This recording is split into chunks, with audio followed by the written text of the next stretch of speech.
Thank you very much for this opportunity. It's a great honor. It was a really wonderful time when Srila Prabhupada came to Boston. Of course, first of all, I just want to offer my respects to Srila Prabhupada. Namo Om Vishnu Padaya Krishna Pastaya Bhutale Srimate Bhaktivedanta Swaminithanamani Namaste Saraswati Deve Govardhavani Pacharani Nevasesha Sunyavadi Vastatade Shatarne. So you've asked me to speak about Srila Prabhupada's visit to Boston in 1971. Just a little, backstory. I moved into the temple in the fall of 1970 when ISKCON Press was there. And at the time, Boston was the biggest temple in ISKCON. They had more devotees than any other temple in ISKCON. That was the fall of 1970. I think at one point we had 63 devotees when the ISKCON Press was there. But as everyone knows, ISKCON Press moved back to New York in I think it was around March of 1971. And then all of a sudden, Boston became a small temple. And there was only, of course, Satsarup Maharaj was the temple president. And he stayed. Yeah, but his wife at the time, Jadharani, and all the artists and everybody that worked on the press, they all went down to New York, and we just had what was considered a small temple. There's maybe like 12 of us. So we had little Radha Krishna deities. I think they're still there in front of Radha Gopi Vallabha. We had big Lord Jagannath deities that have been replaced. And we had a picture of Lord Chaitanya performing Sankirtan. And I think that picture is still in the Boston temple. That used to be on our altar. I saw it when they were showing all the people in the temple room. I saw that picture, and that reminded me of that picture. But anyways, I think Satsarup had requested, I'm not exactly sure how it started, that we get a larger set of Radha Krishna deities, and Radha Gopi Vallabha are from a set.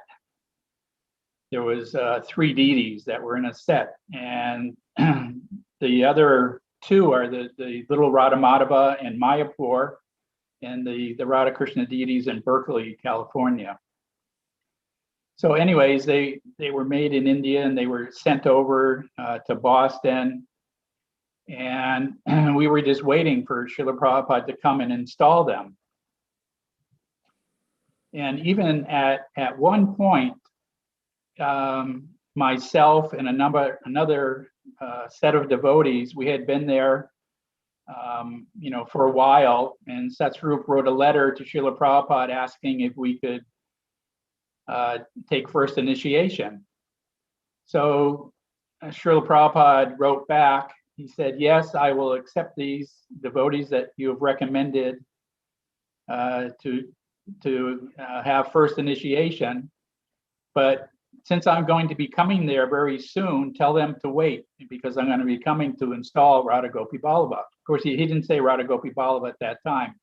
He gave them that name right after they were installed. But he said, so just tell them to wait, because I will be coming there to install the Radha Krishna deities. And then he said, and in the meantime, tell them to chant hard.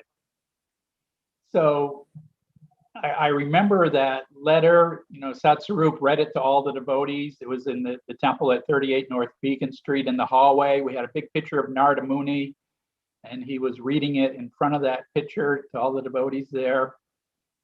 And how you're supposed to accept the order of the spiritual master as your life and soul. So we were all thinking, oh, it's so wonderful now. We have an order from Srila Prabhupada. He told us to chant hard. And so, especially for the next few days, we were chanting very hard, and we were trying to interpret or understand, what does that mean to chant hard? And of course, we all came to the conclusion that it means to, chant with enthusiasm and dedication and conviction, and ultimately with love. So anyways, Srila Prabhupada said he was coming very soon. And I think that was in May when that letter came, although I've never seen a copy of that letter. Maybe it got lost, but I distinctly remember that being read in the hallway. And then, devotees, we were so excited to get that instruction. So then that was in May, and we were thinking, okay, Srila Prabhupada's going to come, very shortly. But then, June and May, June, he didn't come. But finally, it was decided that he was going to come in July, and he actually arrived in July 17th in the evening, and he arrived at the airport. So this is the first time that most of us who were living at the temple had ever seen Srila Prabhupada in person. So we all went to the airport to greet him. And in those days, there wasn't so much security in the airport. You could go right up to the gate where he was going to be coming in from. And we had a big kirtan. We were waiting for him. We had a van that was our Sankirtan van. They brought all the devotees there to the airport. Then they had to go to the parking place to park it. But we were all there waiting for Srila Prabhupada. And, finally the plane came in. And in those days, they didn't have the same thing at the airport, but they pushed out a set of stairs for people to, walk down the stairs and walk across the runway. So all these people were coming out. And then finally, Srila Prabhupada came out. And it was just so ecstatic. And everybody just, threw up their hands, Hari Bol, and then we all paid our obeisances. But when we said Hari Bol, Srila Prabhupada looked up and looked exactly where we were behind the glass, waiting there. So Srila Prabhupada, he got off the plane. He came in to where the gate was, and we had a little cushion there, and Prabhupada sat on some chairs. There's a lot of pictures of these I have my Facebook page about my first initiation. A lot of these pictures of there when Srila Prabhupada came to the airport and his whole initiation and installation of Radha Gopi Vallabha.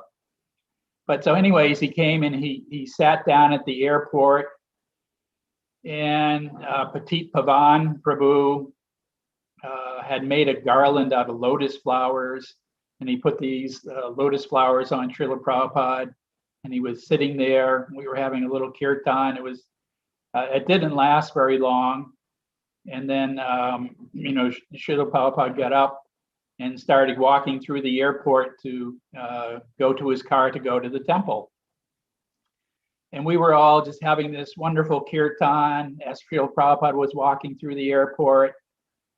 And we were, chanting with him and just overwhelmed by having finally, seen him. And as this kirtan went through the airport, of course, all the people in the airport were amazed to see this happening. And there was a nice car waiting for Srila Prabhupada to get into. So as soon as we got out of the airport, the car was waiting, and Srila Prabhupada got into the car and he drove off. And we were, still having the kirtan, and we just, really wanted to follow Srila Prabhupada. And we wanted to, be there at the temple when he first got there. But, we were looking around, and the person who had driven the van, he was also there with us. So he had to, run and go get the van and get it out of the parking and then come pick us all up. And, there's the description, in the Shakastaka verses, how Lord Chaitanya says Krishna's separation is considering one moment to be like 12 years or more. And it wasn't exactly like that, but it was similar. We were in such anxiety that we wanted to, just go see Srila Prabhupada, at the temple, but we were stuck at the airport and we had to wait for the van to come around. Interestingly enough, though I saw Srila Prabhupada many times after this, I never went to the airport to greet him. I always waited at the temple because it was such a traumatic experience of having to wait there for the car to come. So, anyways, finally, when we got to the temple, we all ran into the temple. We ran upstairs, and Srila Prabhupada was sitting on the Vyasasana in the back of the temple. It's at 38 North Beacon Street. And the room had a lot of smoke from the incense. And we paid our obeisances. And then, we heard that Srila Prabhupada was speaking. And I can remember just having that understanding that, I had heard him on tapes before and I had read his books.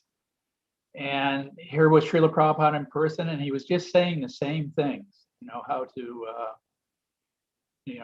give up sense gratification and surrender to Krishna. And I don't remember exactly what he said. And like I said, we got there a little bit late. He had been speaking for a little while. It was also kind of nice that I had the opportunity and the good fortune to have made the Vyasasana that Srila Prabhupada was sitting on. So for me, I was really, happy that he had accepted that service that I had performed, making this Vyasasana, and was under the direction of Gauri Devi Dasi, who was the head pujari at the time. So anyways, Srila Prabhupada was there, and we were so, ecstatic. And it was scheduled the next day in the morning was going to be the installation of Radha Gopi Ballabha, and also my first initiation, and about, I don't know, nine or 10 others were going to get first initiation at that time. So anyways, after Prabhupada spoke for a little while, Satsarup brought him into a room that they had fixed up, and it used to be the Brahmachari ashram, but of course they moved all the brahmacharis out, and we painted it very nicely. And there was just like a little desk, and Srila Prabhupada sat on the floor on a cushion there. And the idea was that Srila Prabhupada was going to spend the night at the Four Seasons Hotel in Boston, which was considered one of the best hotels in Boston. And they had rented the penthouse suite for him. And my memory of it is there was this one elder devotee. His name was Leon.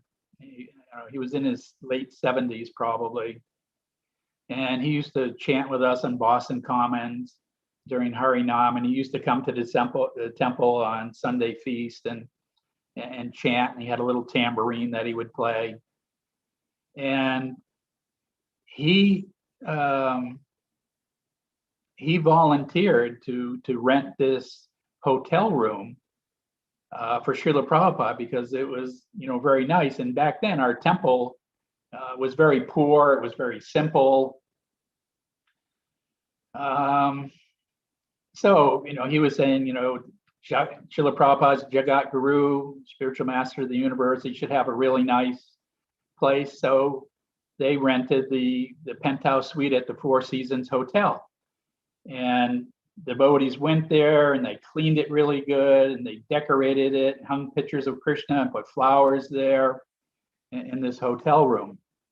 So anyways, that first night, which was July 17th, Srila Prabhupada went into this room and the devotees crowded in. And I wasn't in the room. I was outside of the room, but the door was open, and there was a few devotees, leaning into the door. And he talked with Satsarup just a little bit. There was a devotee, Sridham, who used to be Srila Prabhupada's servant, and he was living down in Miami. He had opened up a temple in Miami. He drove all the way up to see Srila Prabhupada in Boston, and he brought some milk sweets, and he gave Srila Prabhupada the milk sweets, and Prabhupada, accepted those milk sweets. And then after a short time, Satsarup said to Srila Prabhupada, he said, Srila Prabhupada, it's getting late, and we've rented a hotel room for you to go, and we should go there now. And Srila Prabhupada's eyes got really big, and he said, a hotel room? He said, I'm not going.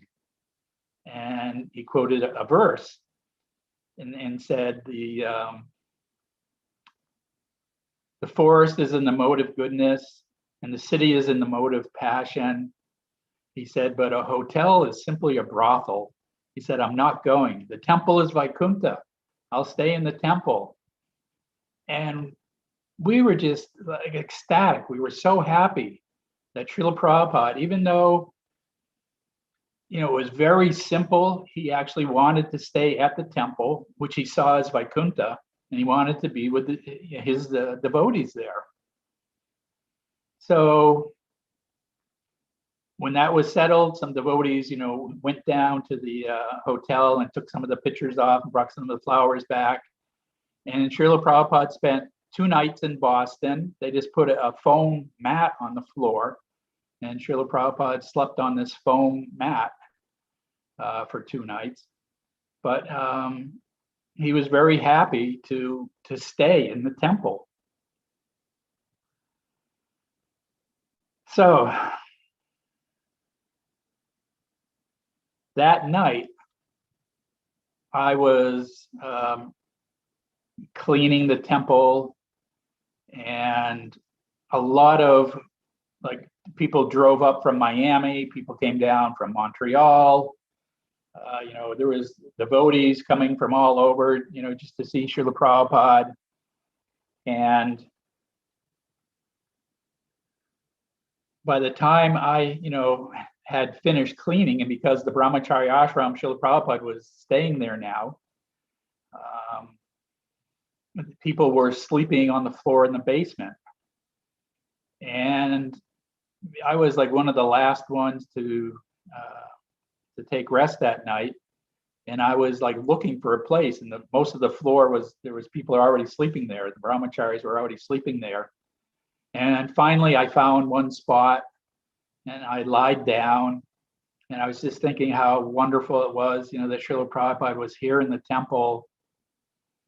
And then I looked up, and I just realized that the place that I had found was exactly under Srila Prabhupada's room. And then just looking up, and I knew, Srila Prabhupada is just right above me, right above me. And he's here now. But I got the, the feeling that although Srila Prabhupada, he was personally there now, he had always been there. He had always been at the temple, because it was his temple. We were offering, food to him, saying obeisances to him. So his presence, it was always felt there. Even though he had finally come, I really felt like, he had always been there. And I can remember after finally, falling to sleep, just thinking, Srila Prabhupada is right above me. So anyways, the next day was the installation and initiation, and it was like a combined ceremony. The same fire sacrifice installed Radha Gopi Ballabha and did our first initiation. Satsarup Maharaj, who I think tentatively he's going to speak in a couple of weeks or so. He was the temple president, and he did the fire yagya that day and the abhishek of Radha Gopi Ballabha. And there was a lot of course, preparation for it. We had also, I'll say we had built new altars, but they were really just more kind of a modified altar from the old one. They weren't that nice. It's basically a plywood box with cloth on it. But I'll talk about that a little bit later. And Srila Prabhupada, he went on a morning walk that day. I didn't go on it. I was busy helping set up for the fire yajna. One of my jobs was to get all the kindling wood for the fire.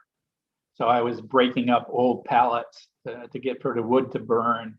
I had it in a cardboard box, and I put it to the temple, and they actually put Srila Prabhupada's pillow leaning against that cardboard box with the wood in it, and he sat on that during the whole ceremony. But he went out for a morning walk, and he just said he wanted to go for a morning walk. It wasn't very organized, and he just walked out of the temple, went down the stairs, and turned left. And he started walking down North Beacon Street with some devotees with him. Suhotra Maharaj was one of the persons that actually got to go on that walk with him. And mostly it was chanting japa. And of course, Suhotra Maharaj was Bhakta Roger then, because we both got initiated that day. And he went down and he didn't talk that much, mostly chanting japa, but he said he talked a little bit about ghosts. He was speaking a little bit about ghosts and how they're so unsatisfied without having a material body.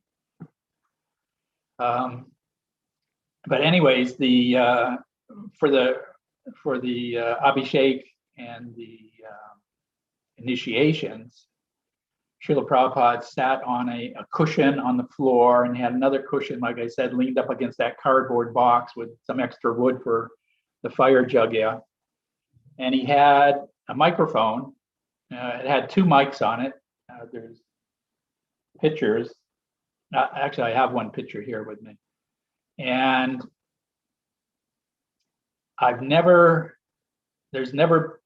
seen or heard of the lecture that he gave that day. Maybe they have it someplace in the archives, but it's I know it was taped, but just like his evening lecture either, that's not anywhere to be found. And interestingly enough, on the Vanipedia, when they have Srila Prabhupada's timeline of where he went, they've left out Boston's visit, which has to be rectified. I'm not exactly sure how to do that, but there's so much evidence and installing Radha Gopi Ballava and stuff. There's no question that Srila Prabhupada went from Detroit to Boston and then New York. But anyways, for this sacrifice, Radha Gopi Ballava was brought in.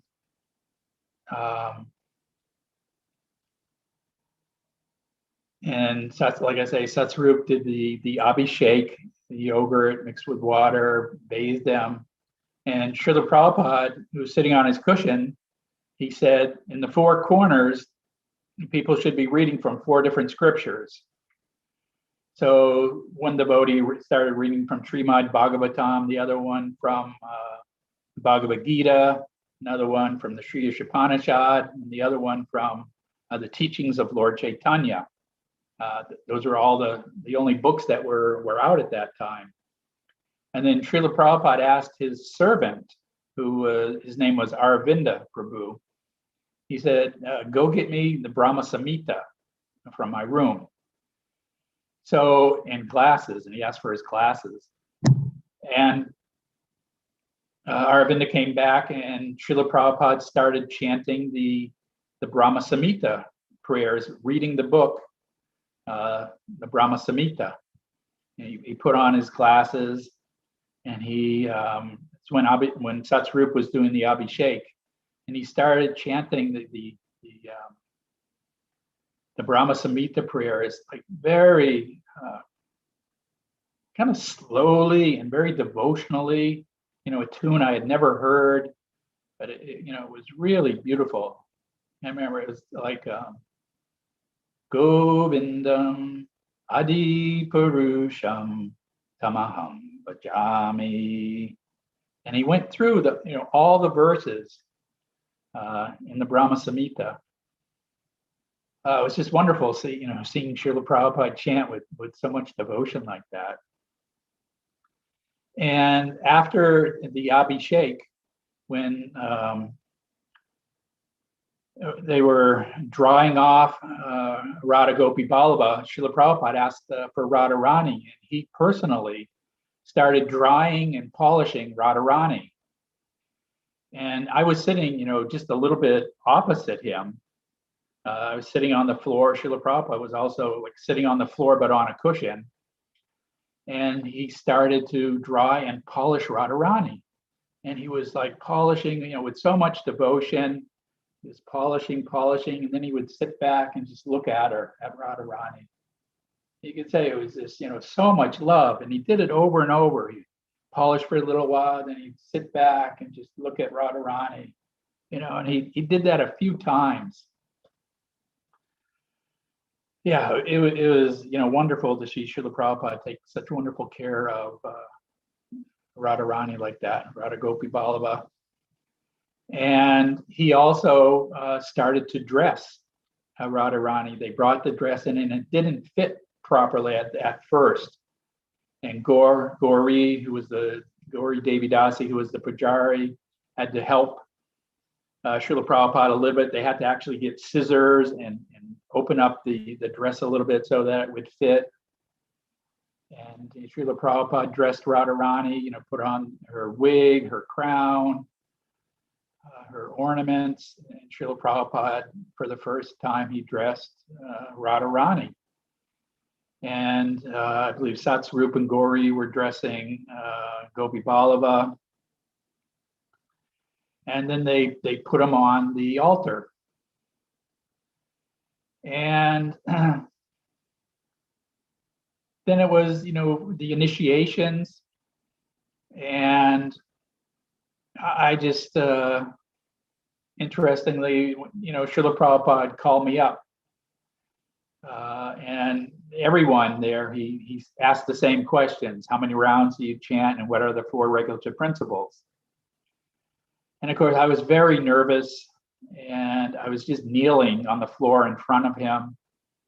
And then, of course, I said 16 rounds, and I said the 4 regulative principles. And I can remember thinking, I'm glad I didn't like mess it up. I actually remembered what they were at that time. And he said, okay, your name is Somadas. He said, Soma means the moon. And I was just kneeling on the floor, kind of looking down. And when he said Soma means the moon, I became a little confused. And I was thinking, is he making fun of me, or what? I thought it was like, names of Krishna, Das. So I looked up at Srila Prabhupada, and he just got this huge smile. It's like everything else just melted away, just lit up the whole room. And he just smiled and looked right at me. And you could tell he's like, looking right into your soul. And he said, you are moon-like. And then everybody said, Jai. But so I paid my obeisances and went back to my place. And the next person in line to take initiation was my god brother Sudas. And the same thing, they're asked, how many rounds do you chant? What are the 4 regulative principles? Then he said, so your name is Sudas. He said, Sudas means a very nice servant of Krishna. Do you understand? And Prabhupada was just starting to hand him the beads. And he shook his head, no, he didn't understand. So Srila Prabhupada took the beads back. And he said, so do you want to be or don't you?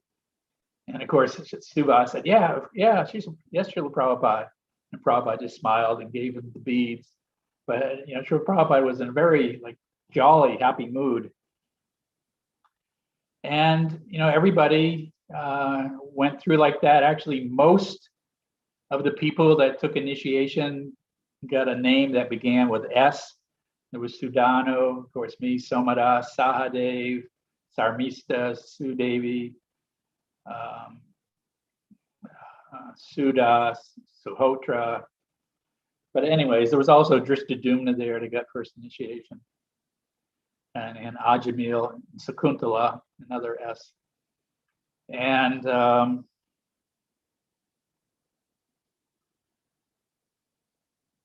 but also Srila Prabhupada, he chanted on our beads at that time, and I can remember watching him chanting, one whole round on our beads. And then he would hang the beads up where the microphone was, on the microphone stand. And I don't know, it's just like seeing him polish Radharani and dress Radharani with so much devotion, seeing him chant the Brahma Samhita prayers with so much love and devotion, see him chanting japa on our beads, the same with so much love and devotion. It was a really outstanding time. So,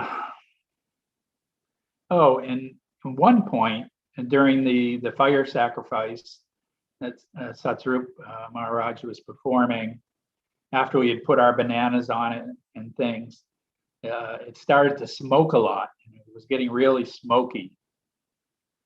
And I'm sure Prabhupada told Satsarup to fan the fire. So he took a paper plate and he was fanning. It was just a lot of smoke. But then all of a sudden it just like burst into flames. And then Srila Prabhupada made a comment. He said, smoke is Maya, but fire is Krishna. And of course we all said, Jai. And trying to think what else.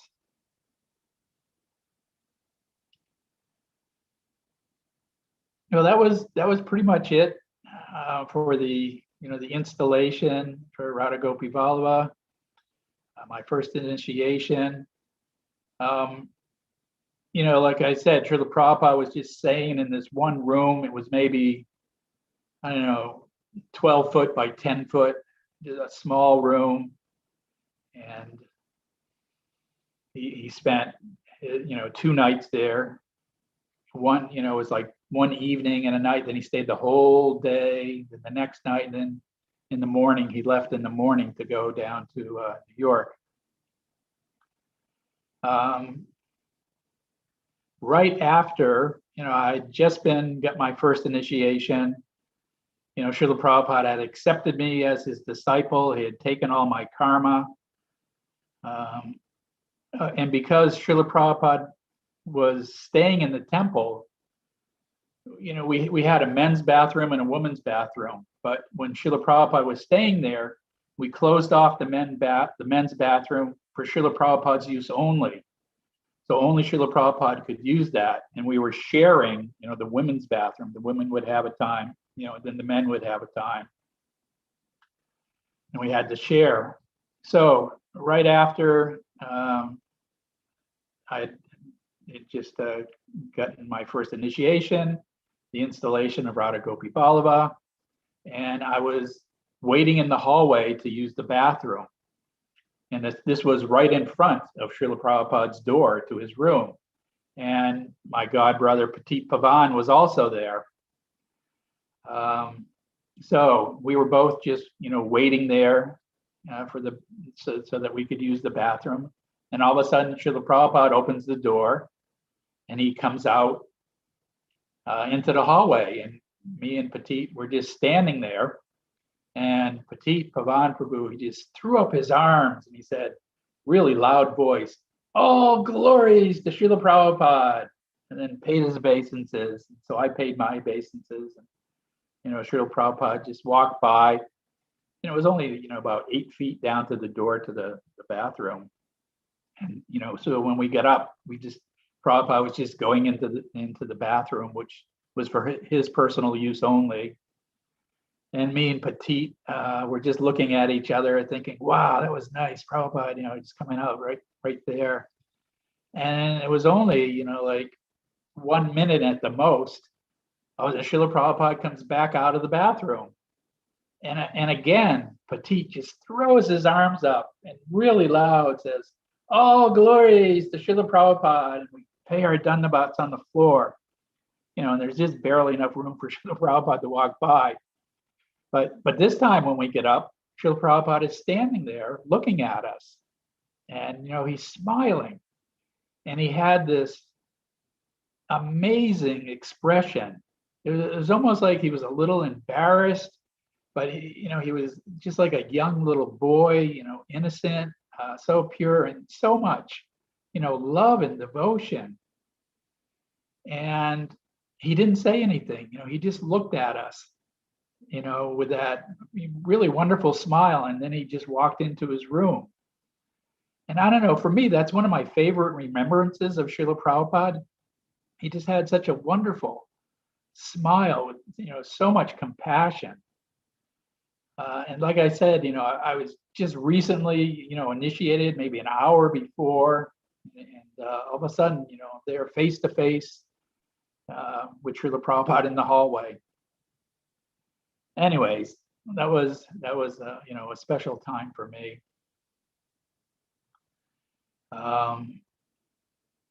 I was always, busy in the temple, cleaning, fixing things. And actually, during that time when Srila Prabhupada was there, they had somebody with video camera, or I don't know what it was back then, Super 8 or something. And they wanted to get, some conversations with Srila Prabhupada. And Srila Prabhupada had this rocking chair in his room. And there is some videos of this, some on YouTube and things. And Srila Prabhupada at first was talking with Satsarup, and Satsarup was asking Srila Prabhupada questions. And Srila Prabhupada didn't like it so much. He said, get somebody else to come in, who not one of our men to ask questions. So they just went outside, and there was this one guest who was there, and they brought him in, and he had this whole conversation with Srila Prabhupada, which is on YouTube. And it's pretty nice. And that happened at that time in Boston.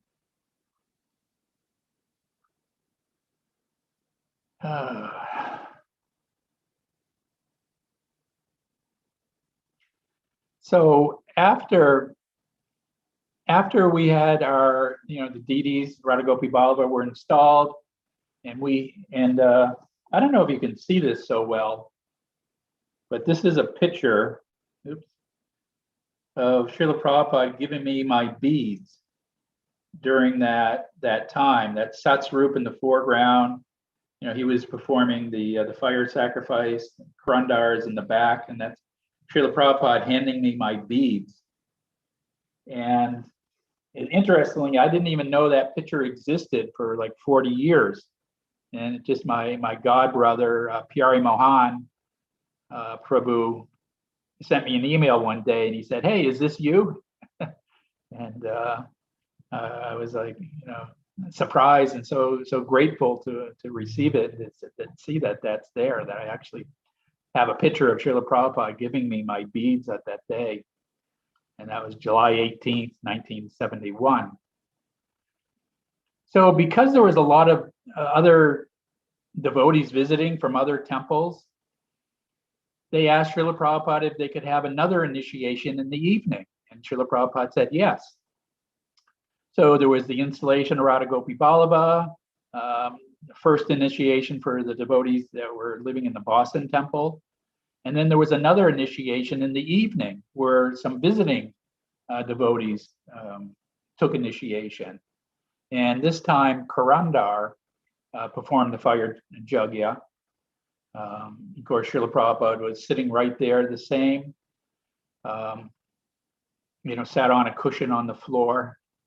And I also got the opportunity of breaking up the wood for the fire sacrifice.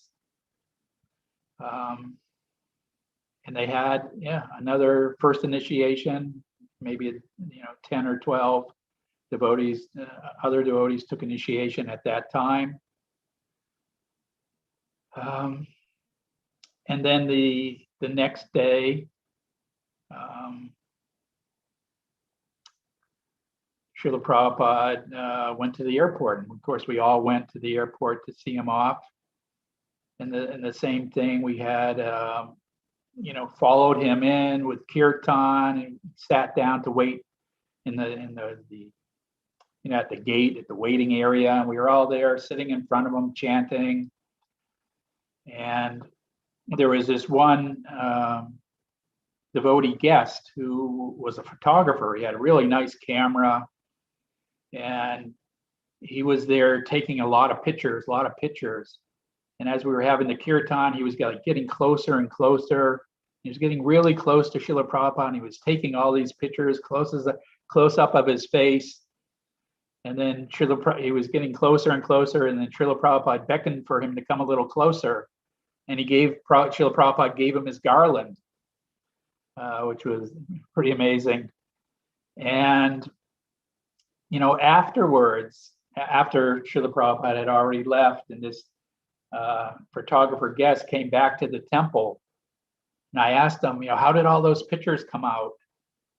And he said, he kind of hung his head and he said, none of them came out. He said, I don't know what happened. Either the film didn't move or I had the cap on the lens or something, but all of his pictures didn't come out. But anyway, so Srila Prabhupada, he went, got on the airplane. He was traveling with Karandar, Shamasundar, and Prabhus, and Aravinda Prabhu. And they all went on the airplane down to New York City, which the temple was at Tiffany Place. At Henry Street in Brooklyn. And he went there. And the day after or so, Satsarup Maharaj went down to see Srila Prabhupada in the Brooklyn temple. And in the Brooklyn temple, they had a real nice marble altar. And at one point, Srila Prabhupada mentioned to Satsarup, he said, the temple in Boston should make an altar like they have in New York. So when Satsarup came back to Boston, he told that to me, that Srila Prabhupada wanted us to make an altar like they have in New York, in Boston. So he sent me down there to look at the altar and make some measurements, which I did. And eventually we made an altar similar to the one that they had in New York.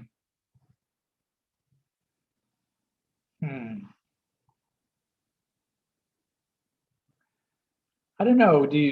I could go on a little bit more about some other things. Are there any questions or comments? Or probably we can reserve the questions later. Please continue. We don't want to break your chain of thoughts. We are up until only until the making of the altar. You still have more memories, which I have heard, but I like other devotees should also get that opportunity.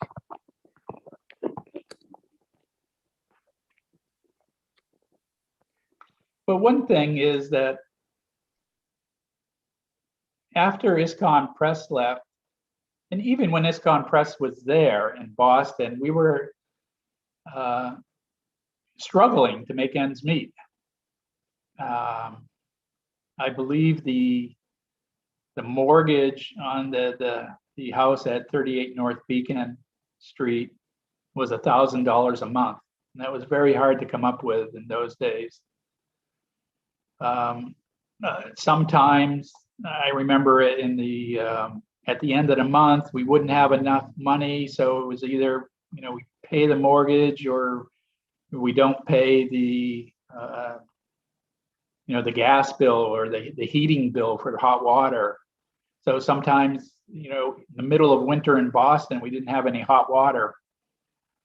And I can remember one time, because Srila Prabhupada had made a comment that if you eat 4 or 5 chickpeas every day, you'll be very healthy. So in the morning for breakfast, we'd usually have like oatmeal or something, and everybody would get 4 or 5 chickpeas that had been soaked overnight and with a little ginger and some spices. And we get 4 or 5 chickpeas every day because that's what Srila Prabhupada said to take to be healthy.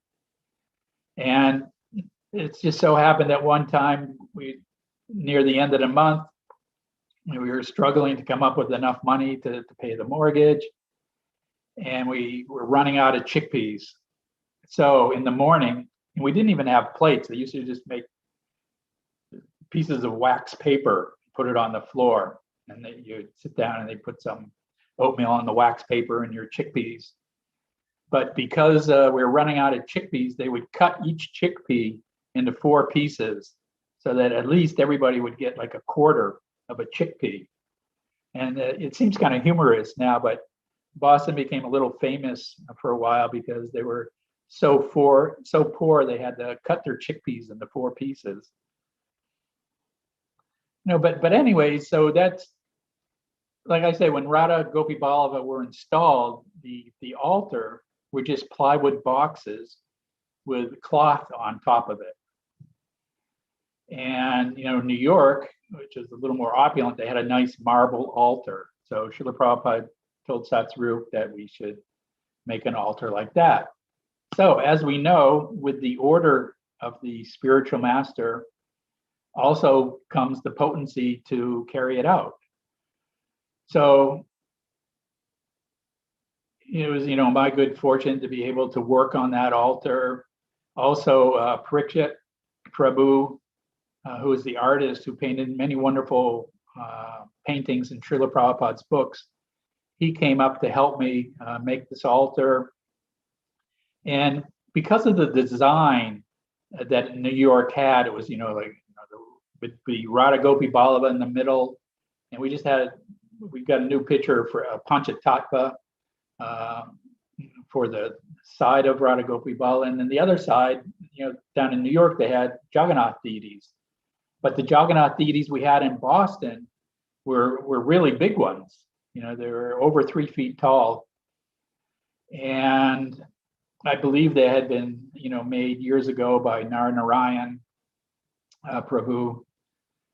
And they wouldn't fit on this new altar. So Satsarup Maharaj wrote a letter to Srila Prabhupada saying, you asked us to make a new altar like New York, but our big Jagannath deities won't fit on this altar. What should we do? So Srila Prabhupada wrote back saying that we should throw the Lord Jagannath into the ocean.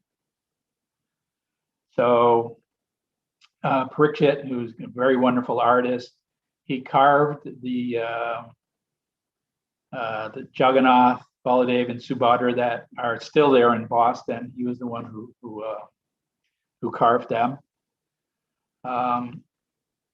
And I had grown up in Marblehead, Massachusetts, and I knew some people with boats, and we kind of arranged for it so that we would take Lord Jagannath way out in the ocean. But this was in the middle of winter. It was really hard to find somebody that had a boat still then in the water, and we were going to do this. And interestingly, the person who was going to let us use their boat, something happened to their boat and we couldn't do it. But we decided to, go ahead anyways. We knew some, places where we could go and, kind of go out a little in the ocean, and then there's by these cliffs. And, of course, Srila Prabhupada told us to throw Lord Jagannath in the ocean. So, we wrapped him up real nicely and weighted him down, and we did that. And years later, there was a guest who came to the Sunday feast. And when they saw Lord Jagannath on the altar, he said, wow, what is this? What's the story behind this? Because I actually found these deities one day, they had watched up in the beach, and he had found them and taken them in his house and had them, set up in his house, which was a wonderful thing. But anyways, that's a interesting story about Lord Jagannath.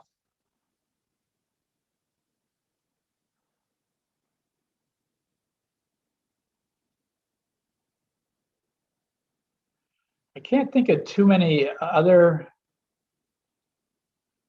stories in Boston and the initiation.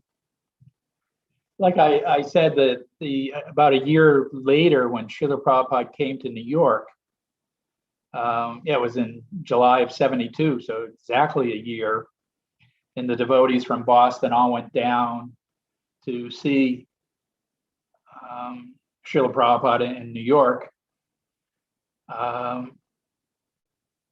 Practically all the devotees went to the airport to greet Srila Prabhupada.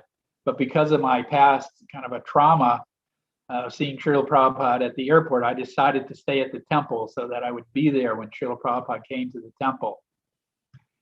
And so everybody went to the airport, and I was just kind of waiting at the temple. There was, a few other people had stayed back, and I was just chanting japa there. And then this one Mataji came up to me. She had a silver tray with a garland, and she said, "Oh, when Srila Prabhupada comes in the temple, can you put this garland on him?" And I was thinking, whoa, I made the right decision by staying here. Now I get to put a garland on Srila Prabhupada. So I was, had that garland, and I was, waiting. And I noticed Jayadvaita Swami, he was brahmachari back then. He was also there at the temple. And I asked him, I'm supposed to put this garland on Srila Prabhupada. Should I put it on him right when he walks in the front door? Or, when is the best time to put the garland on him? And Jayadvaita, in his wisdom, said, no, Srila Prabhupada will come in, he'll pay his obeisances to the deities, and when he sits on the Vyasasana, go up and put the garland on him then. So I was waiting, and sure enough, Srila Prabhupada came, and with just a couple of devotees, and he went in and paid his obeisances to Radha Govinda there in New York. And then he went in and sat down on the Vyasasana, and I got to go up and put a garland on Srila Prabhupada. And then I sat down at his feet there in front of the Vyasasana. And Srila Prabhupada was looking around, and not many people had got back from the airport yet. He was looking around, and he said, "Where are my kartals?" And he was looking around. His servant was Nanda Kumar at that time, and he hadn't come in yet. And all of a sudden, I feel somebody tapping me on the back, and I turn around, and they're handing me kartals. So I get the hand kartals, up to Srila Prabhupada, and Srila Prabhupada started chanting Jai Radha Madhava. And another, just wonderful experience sitting at Srila Prabhupada's feet and watching him, in ecstasy, just chanting Radha Gopi, Jai Radha Madhava. And of course, Gopi Janabalava is also in that prayer. And that was in New York.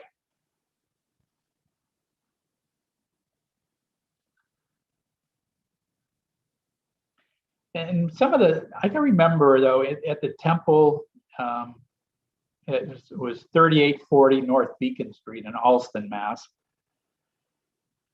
When we were getting ready for Srila Prabhupada's arrival, cleaning, painting. I did a lot of painting. And Satsarup Maharaj was so enthusiastic. He never even walked upstairs. He would always run up the stairs. He had his office on the 3rd floor, and he was doing a lot of translating work. Not translating, but transcribing what Srila Prabhupada said, typing it down. And, he was always so busy with that. But I remember one time he came down, And we were painting what was the prasadam room, and he asked if he could help, and which was surprising because he was always so busy. So it was just the first coat on the ceiling, and I was showing him how to, paint it's just the first coat, and Sudas was there also. And on the first coat, it wasn't covering everything because it needed 2 coats. So Sudas said, this is only the first coat, it's not the perfection. But Satsvarup said, no, this is the perfection. This is devotional service. And I thought that was a really wonderful way how he had that transcendental vision that we were performing devotional service.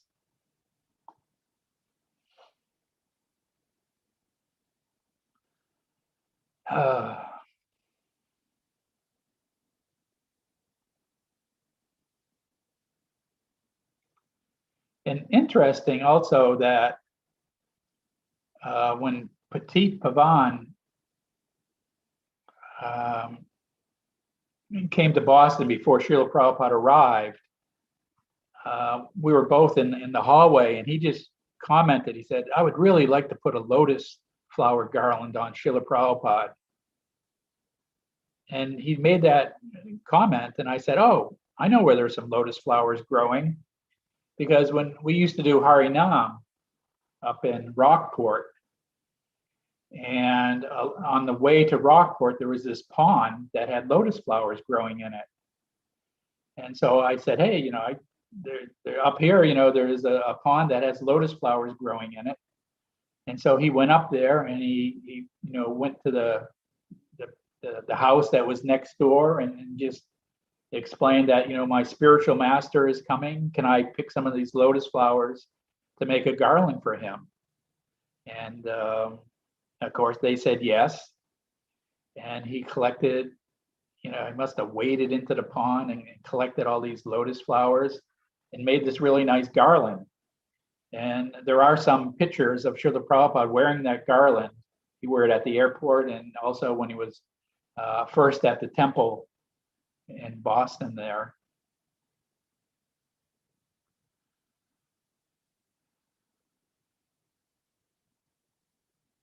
Just trying to think of more things of that, of that time.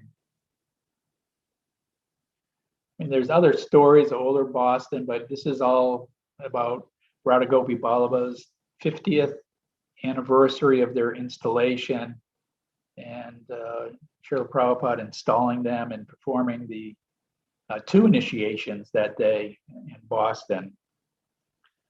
So Boston is a really, wonderful place that Srila Prabhupada had walked all over Boston. He also walked, downtown, and of course he first arrived in America at Commonwealth Pier. So it's a very special place within ISKCON. There's so many, pastimes, and I'm sure, when Satsarup Maharaj and Giriraj Maharaj tell some more of these stories when Srila Prabhupada was there, other times, like when he came into the ISKCON press for the first time, seeing it there, and he said, this is my heart, things like that. And he also, there was before the 3840 North Beacon Street in Boston, the temple was at 95 Glenville Ave in Brighton. And right up from the street, there's a little park, and Srila Prabhupada used to walk in that park. And I heard this story from Jadharani Devi Dasi, that one time when Srila Prabhupada was walking in this park, there was a steep hill embankment. And Srila Prabhupada said, this is the proper way to walk up a hill. He walked zigzag, up the steep hill.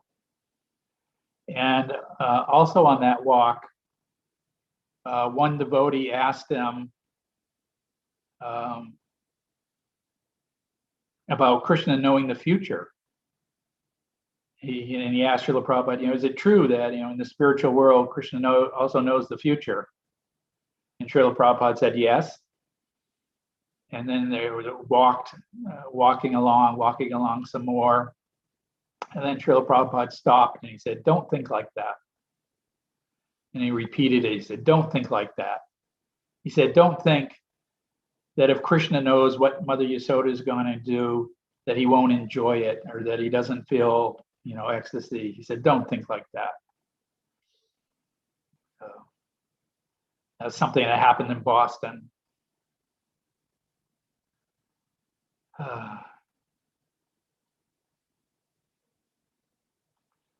Of course, when I first moved into the temple, I was only 16 years old. And Satsarup Maharaj really was like a father to me. I really owe my spiritual life to him. He took good care of me, comforted me, and really gave me Srila Prabhupada and the pure philosophy. It was really wonderful. And back then when I first joined Hridayananda, he was a brahmachari. He was the temple commander, and Satsarup was the temple president. And when I moved into the temple, the first day I stayed overnight, the Srimad Bhagavatam class, there was some mix-up or something in the schedule, and nobody was sitting down where they had the little lectern to give the class. And then somehow they decided, Satsarup Maharaj should give the class. And he looked so young and innocent. I thought he was like just out of high school or something. And I remember thinking, why are they asking this young boy to give class? And of course, in 1970, most of us were all young who were in the movement. Of course, Satsarup had been in the movement for 4 years, and, as one of the oldest devotees from 26 Second Avenue. And of course, when he spoke, I was just amazed. He was just so pure and so sincere that I can also remember hearing him speak for the first time. That he's so sincere that Krishna or God could never let him go wrong. He's so sincere, so pure that it really helped convince me of the Krishna consciousness movement.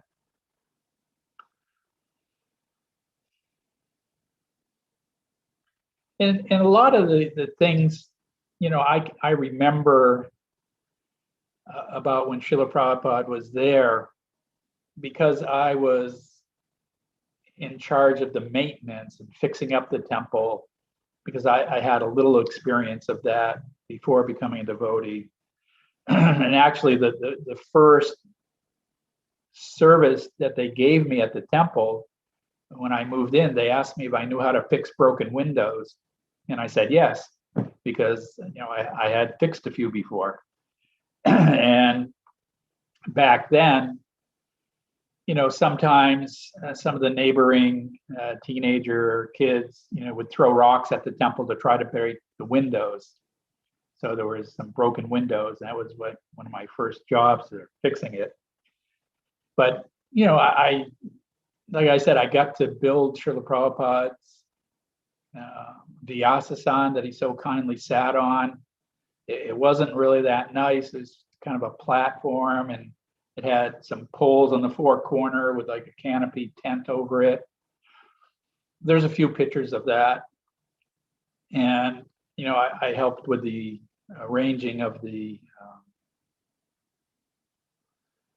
altar, the first altar that we first put Radha Gopi Ballabha on, that, Srila Prabhupada said we should make a nicer one.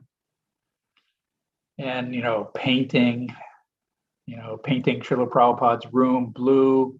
We actually painted the floor white, and the trim white, tried to put a little gold trim. I don't even know if we finished everything before Srila Prabhupada came. but such a wonderful atmosphere, though. Knowing that Srila Prabhupada is coming and arriving, getting to prepare for him.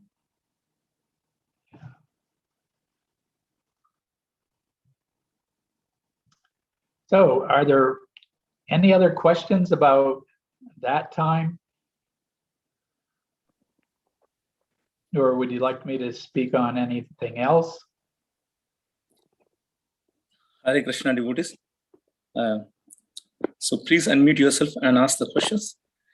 Anybody in the temple hall would like to ask questions?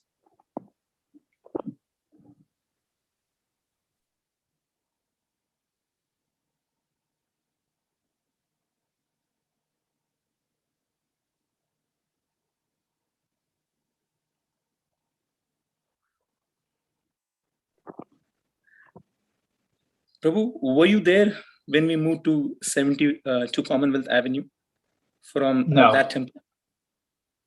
No, in the summer of 1973, I moved to New Vrindavan. And they were still at the 3840 North Beach. Could you tell us what year you just moved to New Vrindavan and what was the reasons why you moved there from Boston? Or? Were you there when you moved to 72 Commonwealth Avenue? Yeah. It was the summer of 1973.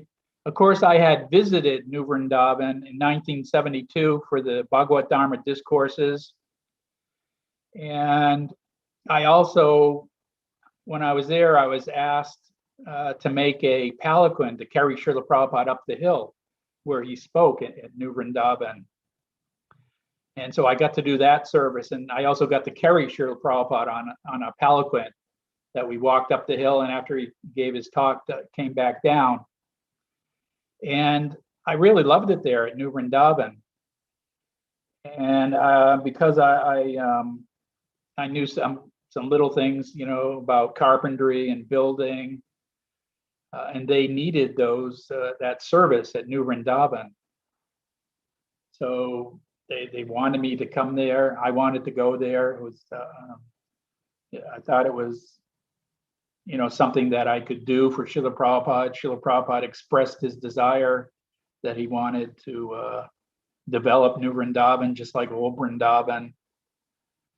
So that was, like I said, I stayed in Boston 3 years, and I did a lot of different things. I was a pujari there. I was the head pujari for a little while. I did the first traveling Sankirtan out of Boston, book distribution, did a lot of Harinam down at the Common and Harvard Square. But yeah, somehow or other, I finally went to New Vrindavan. And it was wonderful, Srila Prabhupada, came there a few times while I was there, and I got to perform some nice service for him and had some, interaction with Srila Prabhupada in New Vrindavan. But yeah, I was in Boston from the fall of 1970 to I think it was in August of 1973, the middle of August, when I went to New Vrindavan.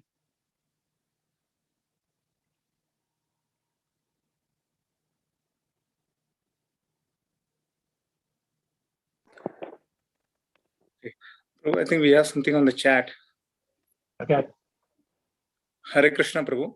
It will be nice to know about your childhood and how you came to Krishna consciousness. Do you have family in Marblehead now?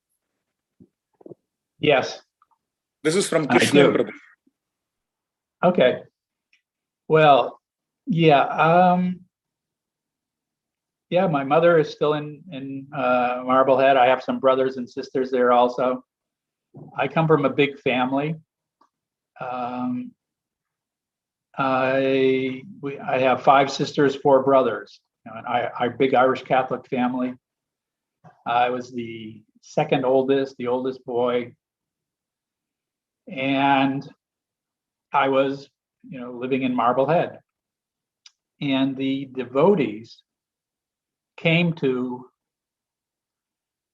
Marblehead to give a program at the Catholic school that is there. It was called the Star of the Sea School. And I had seen the devotees before, but I never really talked to them. And also, a real popular song on the radio was My Sweet Lord at that time, in the fall of 1970. So the devotees came there on a Sunday evening, and I was I went to that program, and me and my friend, it was a really good friend of mine. I'm just wondering how much detail I should give here, but I might as well tell it all.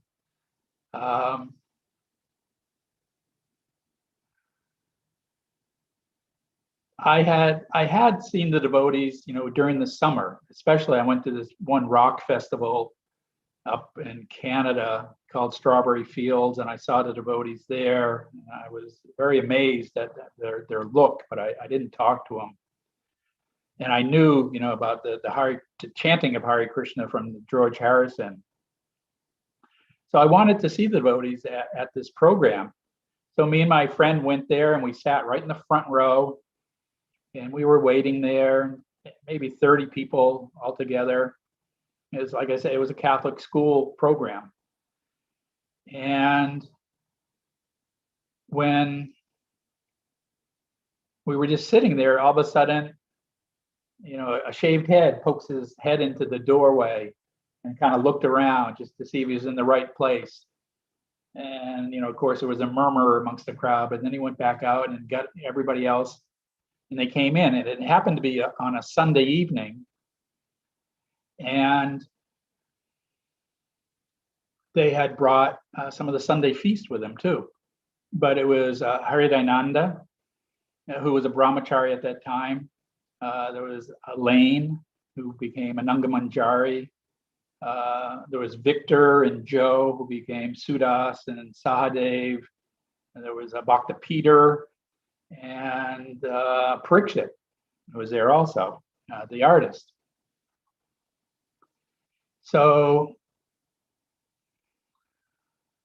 they chanted and danced, and and Haridananda gave a really nice talk. And I was just sitting right in the front with my good friend Steve Lund, and we were, I was, just amazed. I was really liking it. And he said, "So we're going to pass out Back to Godhead magazines to everyone, and we're going to give everybody a little bit of prasadam, spiritual food, and then we're going to pass a basket around for donations." So they went out, into the crowd, and were talking with people. And Parikshit Prabhu came down and sat right down in front of me, and we started talking. And I remember he was just talking about how Krishna consciousness is not dry. It's so full of love and beauty. And he showed me the picture of the Back to Godhead. It was Back to Godhead number 32. It had a picture of Akura, falling down on the bank of the Jamuna when he saw Krishna's footprints. And on the back, there was a picture of the London deities. And then with also the 2 verses from the Brahma Samhita. And I remember Parikshit, he read off those verses about how, Krishna is adept at playing his flute with blooming eyes, like, lotus petals. And he's, just wonderful description, beautiful poetic descriptions of Krishna. And I really, really liked the idea how he was talking about the soul. As growing up Catholic, they talk a little bit about the soul, but they don't have any real knowledge of it. And here he was talking about how the soul is eternal. It's who we really are. It never dies, but it can change bodies. Everything in the material world is temporary, but the soul is eternal. The spiritual world is eternal. Devotional service is eternal. And these things like just really made sense to me and really, kind of penetrated my heart. And so pretty soon they passed out a samosa to me. And he was explaining how it's spiritual food, if you eat it, you can become purified. It's devotional service. When the spiritual master sees the devotees taking prasadam, he is satisfied. All these things he was talking about. So I had never seen anything like it. It was a samosa with a twisted edge. And so I took a big bite out of the samosa and I looked inside and I could see there were some peas in there. So I said, "Hey, there's peas in there. I thought you said this was spiritual." And I remember he very, very wonderfully, he explained, how prasadam is spiritual and how things that are so-called material, when they're used in Krishna service, how they become spiritual. And he gave the example of an iron rod. If you stick it in the fire, it becomes hotter, red hot. And then wherever you touch it, things will burn into fire. And in the same way, using things in Krishna service to become spiritualized. And I just really liked that answer. And I liked the samosa too. It was really good, tasted. So, I got it back to Godhead. And so soon they passed around a basket for donations. And I looked, in the basket, there was maybe $1 bill and some change and things. And so I reached into my pocket and to see what I had, and there was just some dust and one button. So I put the button into the basket. And my friend who was sitting next to me was like, "Whoa, you gave him your favorite button?" And he was like really amazed because it was my favorite button. And the little story behind the button was that, I had, it was 1970, I had been, experimenting with drugs, LSD. And one time I was under the influence of LSD and the button of my coat fell off. And I was, kind of depressed. I lost the button from my coat. And then it was actually Halloween. And I went around, it was a few hours later of doing all these different activities, going different places in town. And then I was just walking on the sidewalk with my friend, and I looked down at the sidewalk, and there was my button. And I picked up my button, and I said, "Oh my God, I found my button again." And it just gave me so much pleasure that I used to keep that as my favorite button. And when I was feeling like a little depressed or something, I would always take out my button and look at it and remember, how much pleasure I got from finding my button, which I know is kind of crazy. But I had my favorite button, and, some of my friends knew about my favorite button. And it was like one of the most dear things I had, and I gave it to Krishna because I didn't have any money at that time. So anyways, my friend was, "Oh my God," he was amazed that I gave my button to Krishna. So the next day, I tried to read the Back to Godhead and couldn't make much sense of it. But I really liked the picture of Akrura, rolling on the ground when he saw Krishna's footprints, and he was saying, "Oh, how wonderful it is, how wonderful it is." And the next day, I decided I wanted to be a devotee. I wanted to be with them because they seemed to be so happy, and they had, everything made sense about, the soul and how we're not the body. All these things, it just really made sense to me. So the next day I hitchhiked into Boston because they had told me that they usually chant on the Boston Commons. And I was waiting at the Commons, but they didn't come out that morning. So then I had the Back to Godhead, had, the address, 38 North Beacon Street. So I started walking and hitchhiking, and, finally, I found the temple, and I went up and knocked on the door. And Murlidhar, who was another artist, he answered the door. And I didn't say anything, and he didn't say anything. We were just kind of looking at each other. And then he said, "Well, do you want to help serve out prasadam?" And I said, "Okay."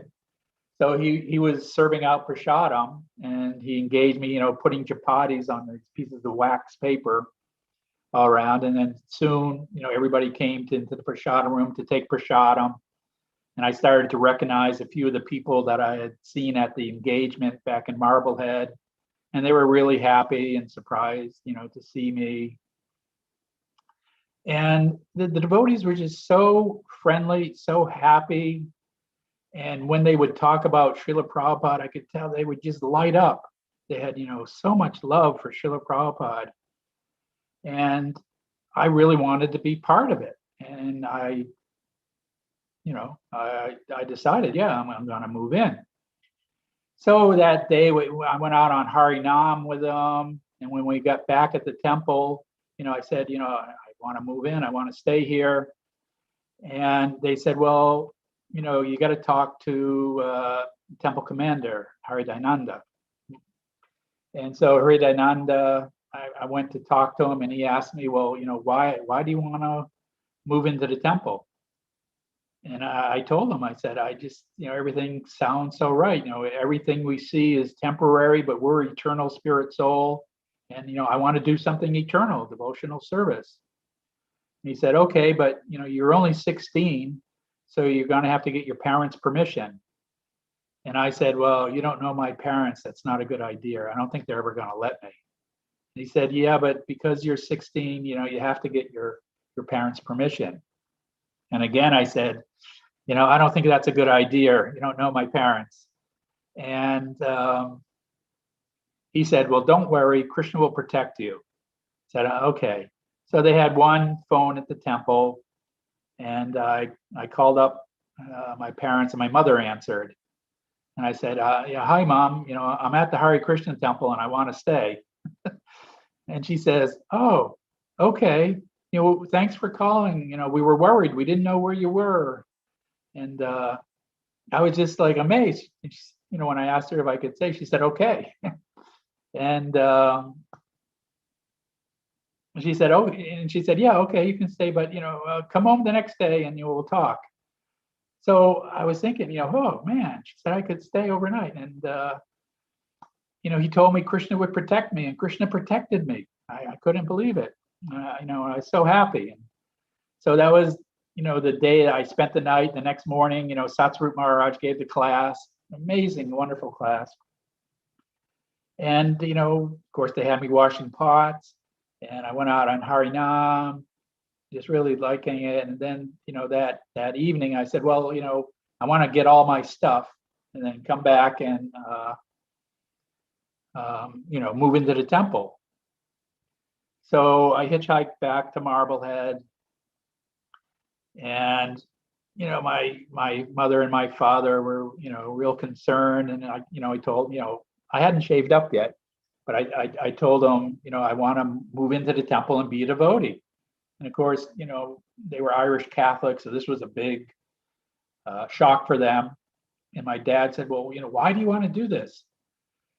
And I said, well, if I'm eternal and everything that we see in this world is temporary, I want to do something that's eternal. And this, Hare Krishna movement is devotional service. It's the eternal activity of the soul. And he, just kind of scratched his head, and he said, okay, but, you have to return your hockey equipment, because, well, I was on a hockey team, and I had to return my hockey equipment to the coach. So my dad drove me over to the coach's house, and I had all my stuff, and I told him, hey, I'm returning all my stuff because I'm going to be a devotee of Krishna. I'm moving into the temple. And he said, well, why do you want to do that? And I said, well, if I'm eternal and everything you see is temporary, I want to do something that's eternal. And so he looked at my dad, and my dad just shrugged and said, what can you say to him? And, that was it. The next day, I gathered up, some blankets and some clothes and hitchhiked back into Boston, and I moved into the temple and shaved my head the next day and stayed.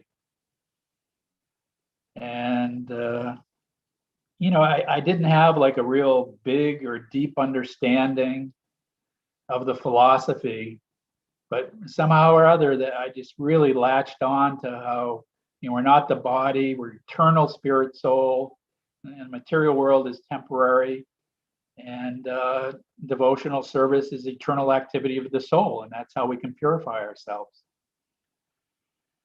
And now it just reminds me of the old fable. It's an English fable of the hedgehog and the fox. Whereas the fox, he's very cunning and tricky. He can escape many different ways. But the hedgehog only knows one thing, where his hole is. In a little danger, he just goes right to the hole. So it's only one thing, but it's a very great thing. And that was, the start of my devotional service. I feel very grateful to have, moved in at that time. Like I said, ISKCON Press was there. There's so many wonderful devotees. And I was allowed to be there. I'm very grateful. And that's how I came to Krishna consciousness.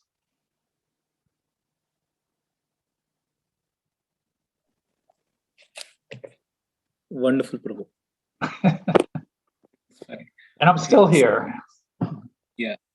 So from Krishnan, Prabhu, who asked the question, he said, such an inspiring life story. It was so pure and innocent. There is so much to learn from you. Hare Krishna. Anyone has any more questions? I don't think you will get such a wonderful answer. You have this great rare opportunity. Please utilize this. Hare Krishna Prabhu. I don't know if people know this, but I'm quite sure you actually sculptured the Lord Nrsimhadev deity in New Vrindavan. And could you, if that's true, could you tell me a little about that? Yes. The same thing, by Srila Prabhupada's grace and mercy, I got the opportunity to carve the Nrsimhadev in New Vrindavan.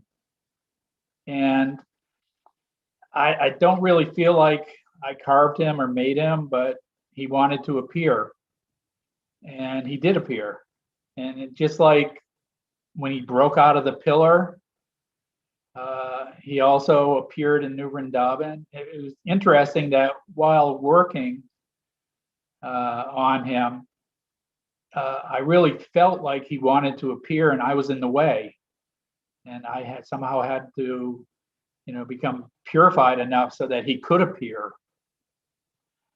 But, anyways, Lord Nrsimhadev is completely independent, and he did appear in New Vrindavan. He's there to this day, and he's the protector of all the devotees. Especially, of course, Prahlad Maharaj has that wonderful pastime with him. And it's interesting that when Srila Prabhupada got sick, I can't remember, 75 or something, he had some illness, and he asked the devotees to pray for him for his health. And I remember I was a brahmachari at the time, living in New Vrindavan at the old Vrindavan farm, and they sent somebody up there. It was around midnight, and they said, everybody get up, Srila Prabhupada's feeling ill, and we want to chant the prayers to the Lord Nrsimhadev. And of course, we get up and we all started chanting it. But by the next morning, we got word that Srila Prabhupada was feeling better. So at that time, somebody asked Srila Prabhupada, what is it? Is it okay to pray to Lord Nrsimhadev for the spiritual master's health? What should we pray to Lord Nrsimhadev for? And he gave three things. He said, yes, you can you can pray to the spiritual master. I mean, to Lord Nrsingadev, that yes, if it's your desire, please, cure our spiritual master, or give him good health. And he said, so you can pray to Lord Nrsingadev for the health of the spiritual master. You can also pray to Lord Nrsingadev for the health of the devotees. And he said you could also pray to Lord Nrsingadev for the health of ISKCON. So I don't know, I always thought that was very wonderful that he included the health of ISKCON. You can pray to Lord Nrsingadev for the health of ISKCON, because the ISKCON, of course, was Srila Prabhupada's movement. And its good health needs to be, ensured. So anyways, to answer your question, that was my service, in New Vrindavan, to help Lord Nrsingadev become manifest there. I feel very fortunate, to have been able to have done that service. Believe me, it's not from any qualification of my own. I'm a very fallen devotee, but Krishna can work wonders,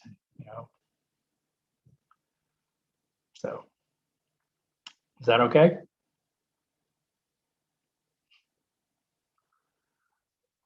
Thank you. Thank you.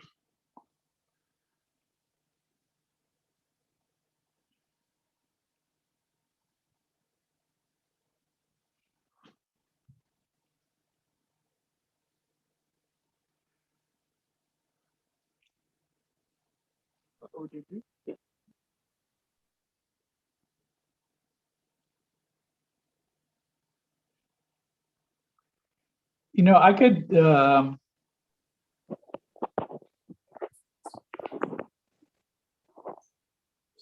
if anyone has any questions, please ask. I could also tell some stories of Srila Prabhupada, that I had some personal interactions with. When I was a new devotee in Boston, Satsrup and all the other old devotees, they would tell these stories about Srila Prabhupada, with such a twinkle and love in their eye. And I was really, really relished how they would tell these stories, and especially, when Satsrup Maharaj would tell about Srila Prabhupada in the early days of New York. And especially I remember he told some stories about how Srila Prabhupada was very inquisitive, walking around New York, and Prabhupada was very inquisitive. And I really liked those stories, and somehow or other I thought, wow, that would be really nice to be able to answer, Srila Prabhupada's inquisitiveness and serve him in that way. So it just so happened in 1976, I was on a morning walk with Srila Prabhupada, and he was walking to the old Vrindavan farm. And I was walking right behind him. And we were, walking. And all of a sudden a calf, one of the calves at New Vrindavan, came down in front of us. And Prabhupada put his cane in the dirt and stopped. And he said, "How old is that calf?" And of course, I was right next to Srila Prabhupada. I heard him very distinctly say, "How old is that calf?"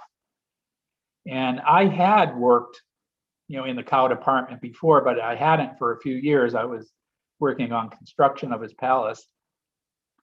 So I was looking around to see if one of the cowherd boys were there that could answer the question for Srila Prabhupada, but none of those boys were there.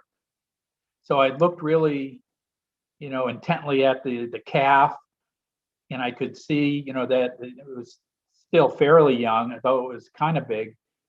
And, the milk bag hadn't developed. So I just said, "Oh, Srila Prabhupada, it's a younger calf because the milk bag hasn't developed."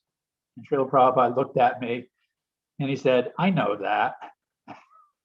So I was thinking, oh my God, what a fool I am, that I answered like that, trying to give Srila Prabhupada some, answer, but, he had asked.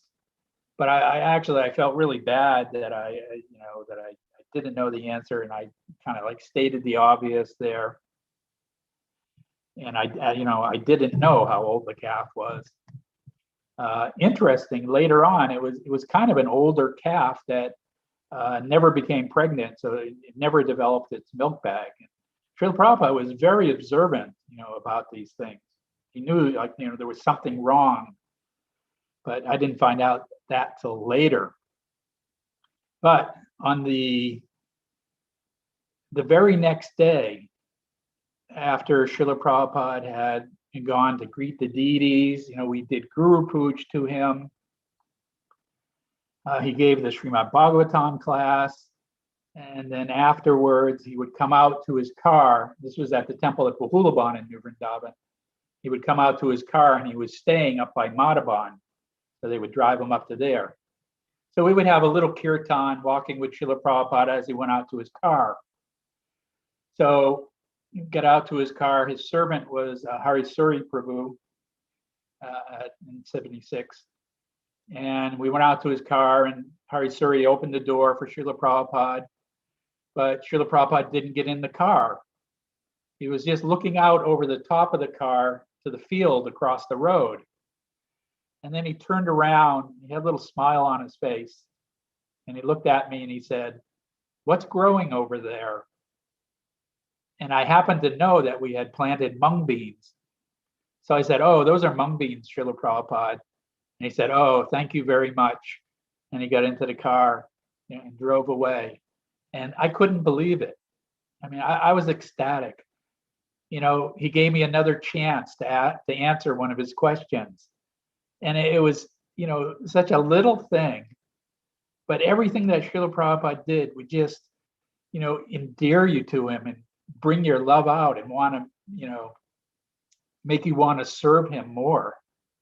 And like I say, I just, for days after that, I couldn't believe it that he actually, gave me another chance to answer a question. So, Srila Prabhupada was like that. He was, he knew your heart, and he knew how to, bring out your love and devotion for Krishna to him, through him. So that's a little story, at New Vrindavan. There was a few, in New Vrindavan. It was wonderful. Just like Boston, Srila Prabhupada walked all over Boston, down North Beacon Street. He walked to the Commons, the Commonwealth Pier. It's a holy place of pilgrimage because Srila Prabhupada was there. And in New Vrindavan also, Srila Prabhupada walked all over it. And, it became sanctified by his footprints and his presence. And of course, by his teachings.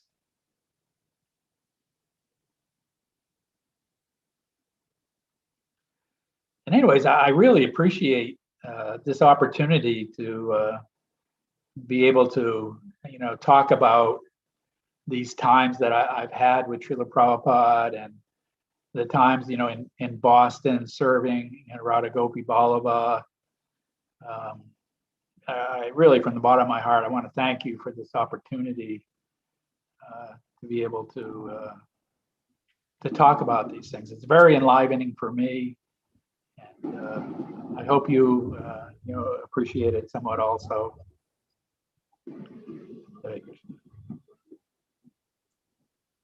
The honor is ours. We are blessed to hear the wonderful pastimes. Yeah, to such a details is very rare to know. A lot of devotees know, but you have a very wonderful memory and a good knack to explain those in a minute details, which is rare to find. Thank you, Prabhu. Welcome. Very amazing. Okay, Prabhu, do you have, after New Vrindavan, did you have any association of Srila Prabhupada anywhere else? Yes. I mean, I had in Boston, in New York, New Vrindavan. There were 3 different times in New Vrindavan, and also in Mayapur, India in 1977. I was there also.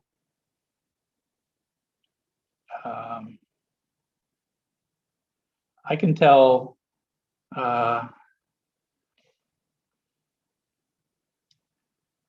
well, this is a story with the first time that Srila Prabhupada came to see the palace. This was 1974, and I had been living there about a year. I was working on his palace then.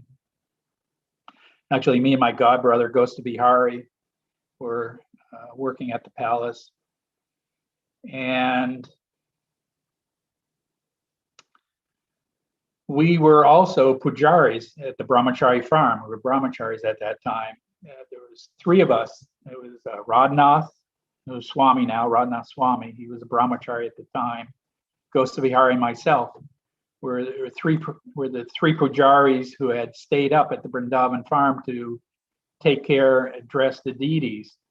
And Srila Prabhupada was giving class at Bahulaban, which is another farm about 2 miles down the road. And me and Gosta Bihari, we knew that Srila Prabhupada was going to come up and take a tour of the palace after he gave his class. So we actually dressed the deities. It was Gaur Nitai and Lord Jagannath, and Radhanath Maharaj was dressing Radha Vrindavan Nath. And when we dressed a little bit quickly, and then we ran across the valley. It's about a 2-mile distance to where the palace is. And we ran practically the whole time. And just as we got there, we turned around, and sure enough, the car that Srila Prabhupada was in was pulling around the corner and came up into the palace. And the palace was very much a construction site. There was no roof. It was still a dirt floor, mud floor. There was no running water. There was not even no electricity there also. And when Srila Prabhupada came, Kirtanananda Swami was showing him the palace. Brahmananda was there. Balir Madan was there, who had just gotten married.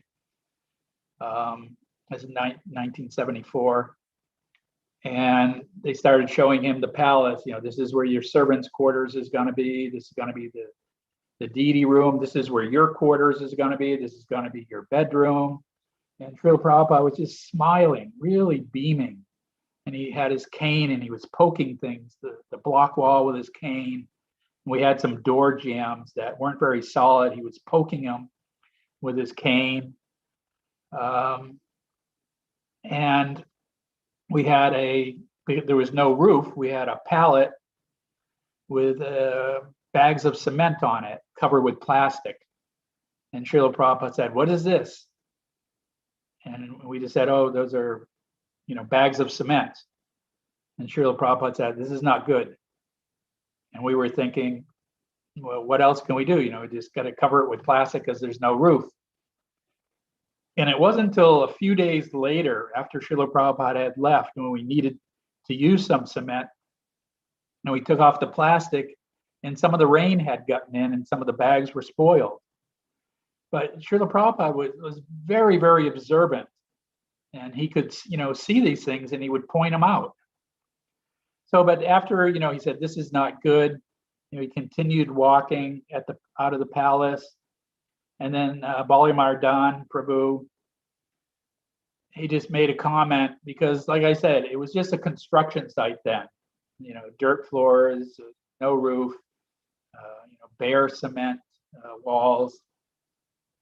And Balir Madan, he said, "Srila Prabhupada, they say this is, Prabhupada's palace, but, the Krishna's palaces in Dwarka were, decorated with, so many jewels, they didn't even, need electricity."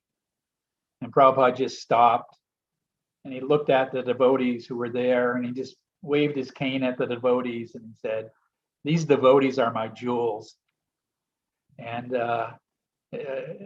Prabhupada, he was just like so spontaneous. These devotees are my jewels, and he actually, felt like that. What to speak of us? We should also be very careful to appreciate the devotees and take care of devotees, and of course, don't commit the mad elephant offense, which is blaspheming the devotees. But Srila Prabhupada really saw his devotees as valuable jewels, and we should also. So that was wonderful. And then we kept walking, and somebody opened the door for Srila Prabhupada, and they got in. They were going around to the other side to get in, and the window was down, and Prabhupada was sitting in the passenger side in the front seat. And me and Gosta Bihari were just standing outside the window staring at Srila Prabhupada. So the car hadn't moved, and so all of a sudden Srila Prabhupada looked up at us, and he said, "So, are you working here?" And at first, I couldn't believe Srila Prabhupada was talking to me. So I turned around to see if anybody else was behind me. But it was just me and Gosta Bihari Prabhu. So Gosta Bihari Prabhu said, "Yes, Srila Prabhupada." And then Srila Prabhupada said, "Oh, thank you very much." And then he turned to Kirtanananda and he said, "So are you going to install Radhavrindavan Chandra here?" And Kirtanananda said, "No, Srila Prabhupada, we're going to install you there." And Srila Prabhupada just smiled and he said, "That is proper." So that was a time at New Vrindavan. And Srila Prabhupada in 1976, he stayed for about 10 days. And it was my service or my duty to set up his Vyasasana every evening for the evening darshan. He was staying at a house. It was Vana's and Ladini's house at the time. They let Srila Prabhupada stay there. And now it's Sankirtan and Ruchi's house. The house is still there in New Vrindavan that Srila Prabhupada stayed in. And every evening he would have a darshan outside, right outside in the yard. And we would set up a Vyasasana for him. So I was working at the palace not too far away.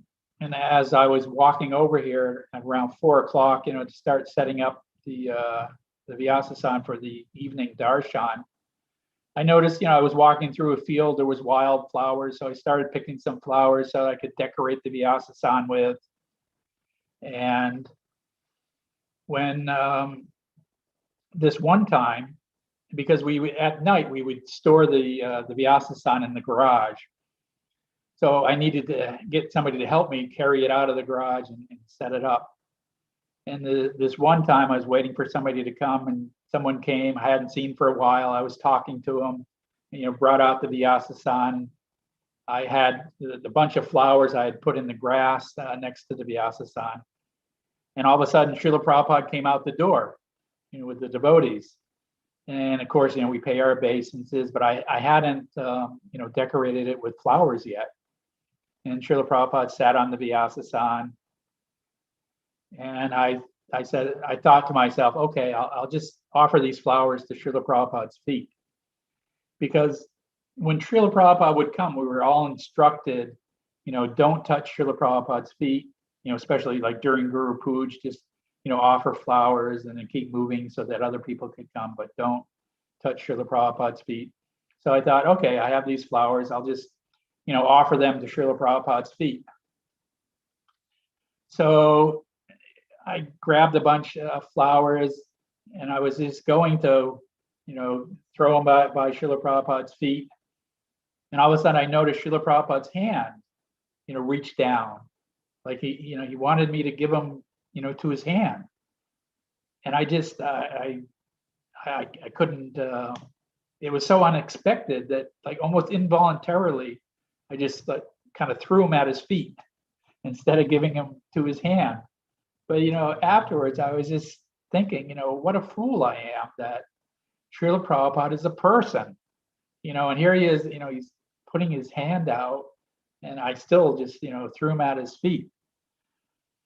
And, still to this day, sometimes, during like a Guru Puja, when we were offering flowers to his feet, I can remember, Srila Prabhupada putting his hand out, and I should have, given him to his hand, but I missed that opportunity.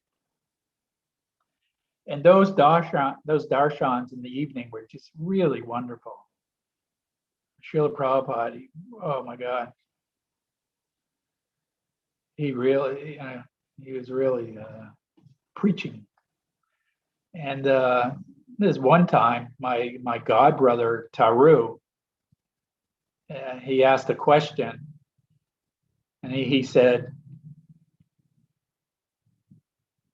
sometimes we preach to the farmers around New Vrindavan, and they say that they don't have enough time to worship Krishna. They're too busy, with their farming to worship Krishna. What should we say to these people? And Srila Prabhupada was sitting on the Vyasasana, leaning back, looking very regal. And Drishtadyumna Maharaj was on one side with a peacock fan fanning him. And Pusta Krishna was on the other side with a chamara whisk. And he was also fanning Prabhupada with a chamara whisk. So first he said, Pusta Krishna, you answer this. So Pusta Krishna, he didn't stop with the chamara, but all of a sudden he started to talk. He said, well, it says in the Bhagavad Gita, and Prabhupada immediately threw his arm out. And he said, don't bring the Gita. And we were all shocked. We were sitting there, thinking, wow. Prabhupada said, don't bring the Gita. I thought we were supposed to, quote scriptural evidence. But anyway, so Srila Prabhupada said, Drishtadyumna, you answer. And he was there with the peacock feather fan, fanning Srila Prabhupada. And he didn't stop fanning, but you could tell he was thinking deeply, because Srila Prabhupada just cut off Pusta Krishna saying, don't bring the Gita. So he was thinking deeply. And then he said, well, Krishna says, and Prabhupada immediately threw out his arm. And he said, don't bring Krishna. And you could hear, you could have heard a pin drop, a complete silence. So we were just, okay, don't bring the Gita, don't bring Krishna. So Srila Prabhupada leaned forward in the Vyasasana. And he said, okay, rascal. He said, can you make it rain? Can you make the sun shine? And then he just, I'm paraphrasing now, but he just explained how we're dependent on Krishna for everything. And to worship Krishna is just to be grateful for all these things that he's giving you. You don't have time. Just be a little grateful, for what Krishna has given us. And he wanted us, to be able to, if you're talking to farmers, know your audience. And, they don't, may not want to be quoted from, the Gita or Krishna, but you can just through your logic and common sense and just that understanding that just worship of Krishna is just being grateful for everything that he gives. He's given us the holy name. He's given us, the ability in man, the taste of water. Radha Gopi Ballabha has agreed to appear in the Archa Vigraha form. So we just, we have to be grateful for what Krishna has given. But it was amazing to see how Srila Prabhupada answered that, in such a wonderful way that, farmers could understand, or, I can understand, hopefully. So anything else? I think we're kind of running out of time, right? Yes, sir. I think all of us would like to have this go on forever. Just hear from you. It's very wonderful and very nectarian for you, and very enlivening and quite uplifting as well. I do not know if anyone has any question, but we have only 1 minute for the last Shayanarthi Darshan. So I think maybe